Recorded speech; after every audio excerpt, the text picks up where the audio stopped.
Nef, it's 1 year today since you came over from Egypt. And I thought we could have a little chat about how your first year has gone. So Nefi flew over on the 29th of October 2024. Check out my video on how I adopted her from Egypt. First couple of days, I kept her separate just to make sure she was settling in okay, eating, drinking, also just to make sure she was in good health. She settled in so well. I thought she might be a lot more timid than she was, but right from the start, she was a right little snug bug. She loved fuss. She definitely had times of getting a bit freaked out, so we had to be careful, but she settled in really well. The biggest hurdle we had to face was bonding her with my other cats. So I've got 4 other cats. Harry, my big ginger boy. Ginny, my Bengal cross Russian blue. Ebby, my little adventure corat. And Cleo, my little snuggly sphinx. And she had to join in on them. So we spent a few days doing a lot of scent swapping. We let them see each other a few times through a mess. And then eventually I let them all meet in the hallway. I thought the hallway was as neutral a place as I could manage. They did okay. Ebby was really great with her from the start. Cleo was a bit nervous, and Harry and Ginny weren't keen. But they did do well.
Soon enough, they were all living together. Over the year, Ebby and Nefi love playing. They play with each other all the time. Cleo and Harry kind of just acknowledge her, but don't have too much to do with her. And Ginny's still not particularly keen on her, but they do all get along enough to live with each other. They're not showing any signs of being stressed together. I think it takes a long time for a cat to settle into a home. But Nefi's done so well in her first year. Shortly after bonding them all, I had to take all 5 cats to the vets for their yearly checkup and jabs. This was great fun, loading up 5 cats. All went well in the vets. They said that Nefi was actually in great condition. She had a lovely coat and was overall quite friendly for a rescue Egyptian street cat. Unfortunately, the issue came when I was getting them back into the car. So I went back to the car, unlocked the car, and I had to put some of the carriers down to strap the others in. So I put Nefi's carrier down, and as I was getting Ebby and Cleo in, I saw a little tail just nip under the car next to me. turns out Nefi had gotten out her carrier. This was not great. So she got under the car. I tried to grab her, but she actually went under and then up into the car, so I could not grab her. The gentleman whose car it is came out, and he was so understanding of it. He tried to look, he opened up his bonnet and we could see her like sat under the engine, but sort of between the engine and the floor, so we couldn't get to her from either side. I think 4 people who worked in the vets also came out to help and basically ended up having to jack this man's car up. I had to climb underneath it and reach up and grab her. I did have to grab her quite firmly, which she was not impressed at. I definitely got scratched and bitten, but managed to get her out and pull her back and get her into her carrier quite swiftly. I made sure that carrier was zipped up every which way. However, when I got back to my flat, I found that she'd started to open the carrier. So I found out she could open up carrier zips.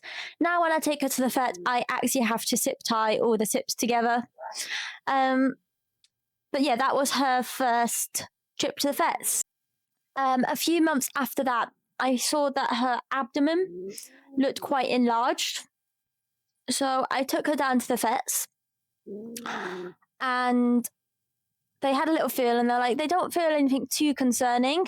But it was odd because although like, you could feel her back quite nicely, you could feel her ribs. She did come a little underweight from Egypt. There was a real sort of mass around her abdomen. So they said to get her in for a scan. So I booked the scan in. I was given gabapentin to give to her beforehand. It was not good fun to give her that. It was quite hard to get her to take a tablet. I gave her one the night before, and I think it actually turned her a little high. She was a nightmare that night. And then I had to give her one in the morning. And I think because she knew what I was going to do, she was so angry about it. Took her to the vets. They said they were going to try and do the scan without giving her any anesthetic because she'd had the sedative. Couldn't do it sedated. She would have to have the anesthetic. They were asking what I was planning to do. If they could do the scan without anesthetic, I'd be able to pick her up quite soon. If she had to have anesthetic, she would have to be there longer.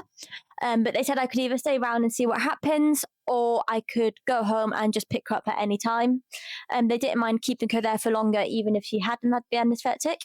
But I said I would just go down the road to grab a coffee. I would see if they could do it without the anesthetic and go from there.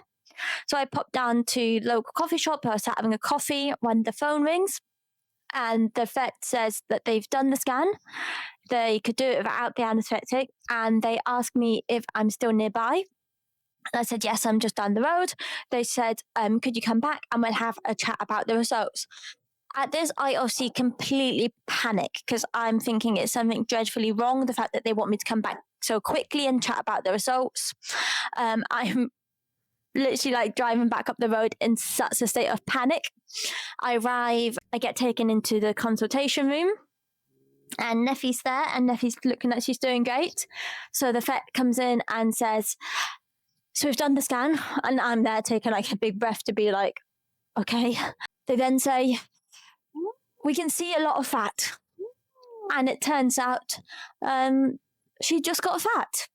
So Nefi has been a bit of a nightmare with her food.